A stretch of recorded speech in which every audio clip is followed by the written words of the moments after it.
Bapak, Ibu, Saudara-saudari yang terkasih, jumpa lagi dengan saya Clement Sayon, SVD dari KKI Unasangta Den Haag. Pada awal sajian Kopi Rohani ini, mari kita berdoa.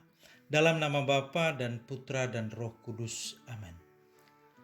Allah Bapa yang Maha Baik, Engkau memenuhi tugas penggembalaan bagi kami umat manusia dalam diri Yesus Putra-Mu.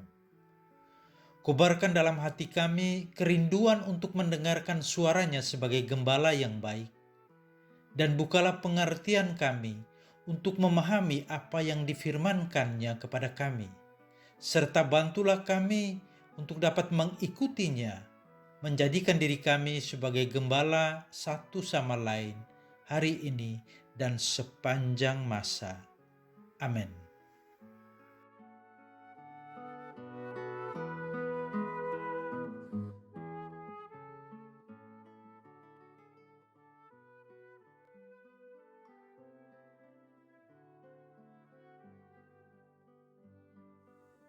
Inilah Injil Yesus Kristus menurut Yohanes.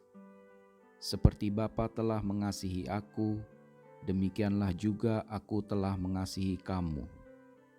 Tinggallah di dalam kasih-Ku itu.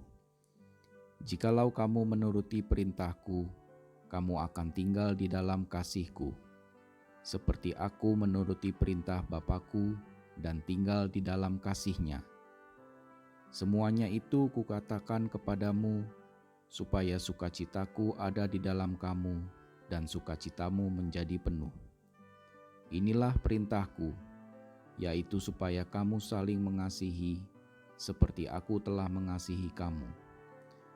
Tidak ada kasih yang lebih besar daripada kasih seorang yang memberikan nyawanya untuk sahabat-sahabatnya. Kamu adalah sahabatku, jikalau kamu berbuat apa yang kuperintahkan kepadamu. Aku tidak menyebut kamu lagi hamba, sebab hamba tidak tahu apa yang diperbuat oleh tuannya. Tetapi aku menyebut kamu sahabat, karena aku telah memberitahukan kepada kamu segala sesuatu yang telah kudengar dari Bapa-Ku. Bukan kamu yang memilih aku, tetapi akulah yang memilih kamu. Dan aku telah menetapkan kamu, supaya kamu pergi dan menghasilkan buah, dan buahmu itu tetap, supaya apa yang kamu minta kepada Bapa dalam namaku, diberikannya kepadamu. Inilah perintahku kepadamu, kasihilah seorang akan yang lain. Demikianlah Injil Tuhan.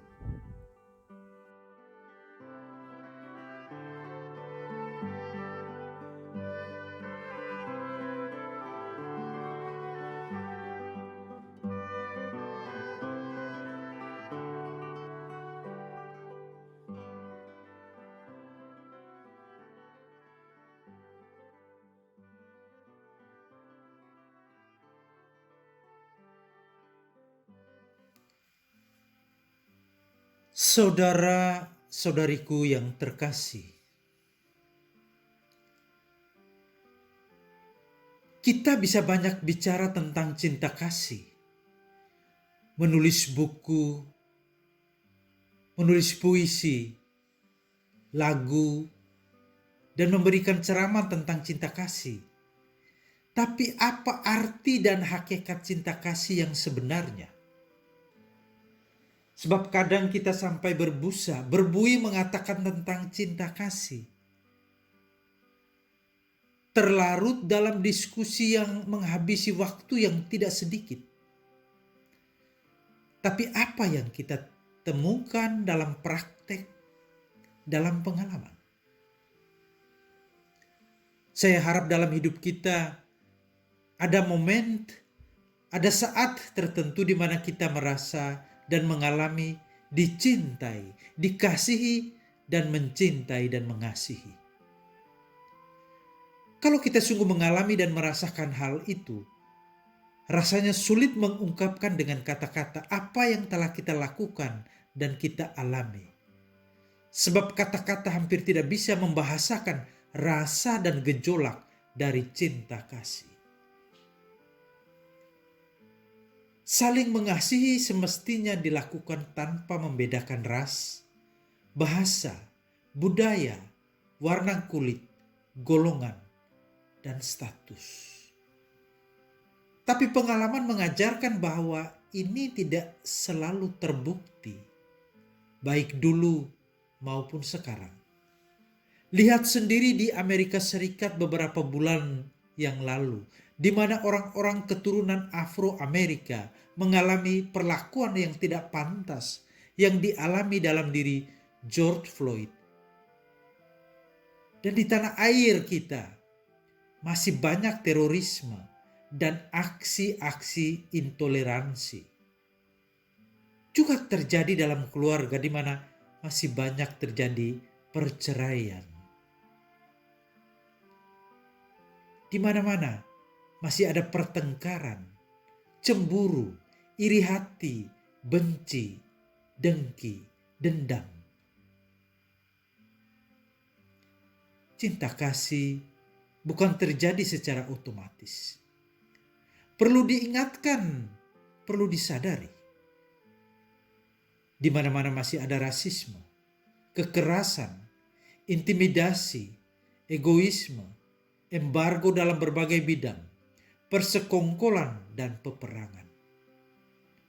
Juga di masa corona ini, bukankah kita mesti saling solider dan mengasihi satu sama lain? Di masa ini di mana virus corona belum bisa diatasi sepenuhnya, kita alami kepedihan, kehilangan anggota keluarga atau sama saudara, dan kita jenuh, bosan, tidak bebas kemana-mana. Apakah kita ditakdirkan untuk menunggu sekian lama dan berjuang sendiri-sendiri, tidak peduli pada yang lain? Atau sudah saatnya kita malas tahu dengan pandemi ini?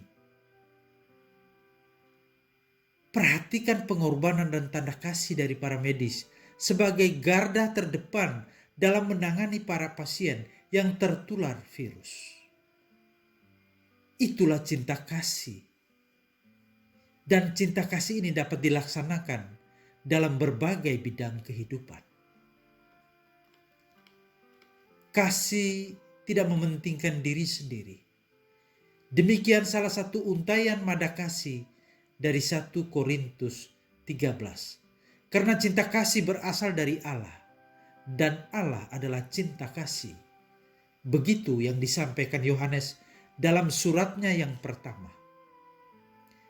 Cinta kasih Allah ini terrealisir dalam diri Yesus yang rela mengorbankan dirinya bagi kita.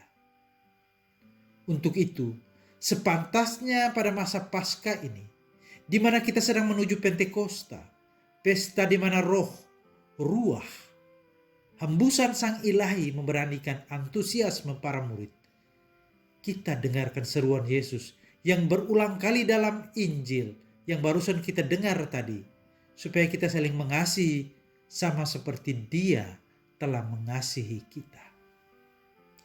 Yesus meminta kita untuk saling mengasihi satu sama lain, tanpa memandang bulu, tanpa membedakan satu dari yang lain, seperti Dia telah mengasihi kita.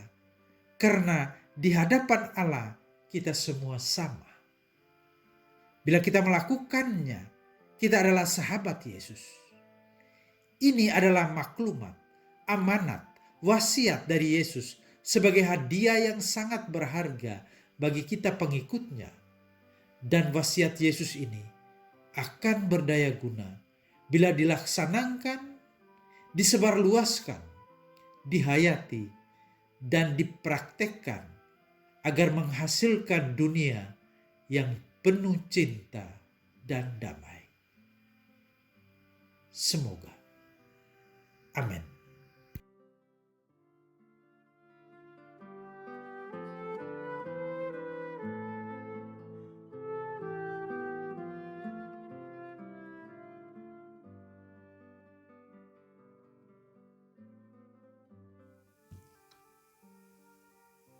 Mari kita mohon berkat Tuhan. Saudara-saudariku, percaya pada kebangkitan berarti memulai hidup baru dari awal, bangkit dan beranjak ke depan, yakin pada apa yang akan datang, percaya pada suatu kekuatan yang sering melampaui akal dan kemampuan, dan berani mengungkapkan gejolak hati dikala merasa Yang Maha Rahim ada, hadir, bekerja, dan membimbing kita. Semoga Dia melindungi dan memberkati kita dalam nama Bapa dan Putra dan Roh Kudus. Amin.